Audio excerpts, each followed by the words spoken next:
Hey, my name is Oliver. Most people call me the coach. Hey, listen, I'm kind of disturbed right now. I'm reading a lot of literature out there about how renting is more advantageous than purchasing a home. Listen, don't get duped by all of these social media lights who's telling you it's more affordable in the short term to rent a property as opposed to the long term of owning property. Yes, is the taxation beginning to be a problem? Absolutely. But guess what? Local councilmen in positions like that only win by 20, 30 votes. So you can really change that kind of scenario quickly if you band together to some degree. But here's my problem. Think about it. If the only folks interested in buying real estate are investors or folks who's pulling their money together to be able to acquire as many single residents or what they call doors as possible, but you're going for the possibility of, well, let me rent just a little longer. Listen, prices are the price. Have they changed? Absolutely. Have homeowners who own homes benefited from that change?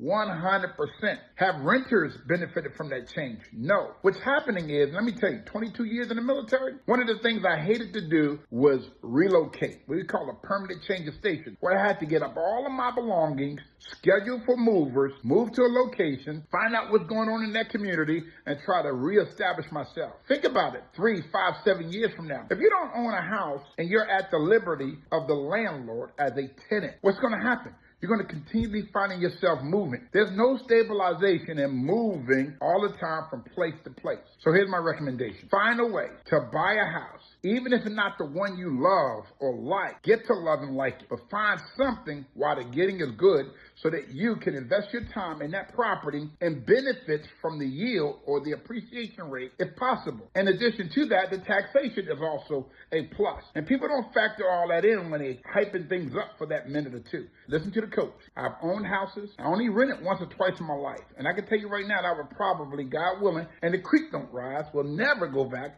to being a tenant or a renter. And I'm not hating on those who are not in position. If you're not in position, I get it. Get yourself in position. That might take some doing some coaching, some counseling, getting with a real estate agent, getting on some kind of plan. But don't forego or die on your cross, so to speak, when it comes down to, I'm just going to continue to rent because I don't want to deal with repairs. You're going to deal with it whether you want to or not. Meaning that AC goes out, you call your property manager, you call your landlord, they say they got a work order in, that's 1 week, that's 3 weeks, that's 6 weeks. Take control of what you can control. And if you own the property, that aspect you can control. I ain't gonna lecture you to death because you know better. My name is Oliver. Most people call me the coach. Listen, get on top of your game, get in position, get yourself some real estate. Thanks.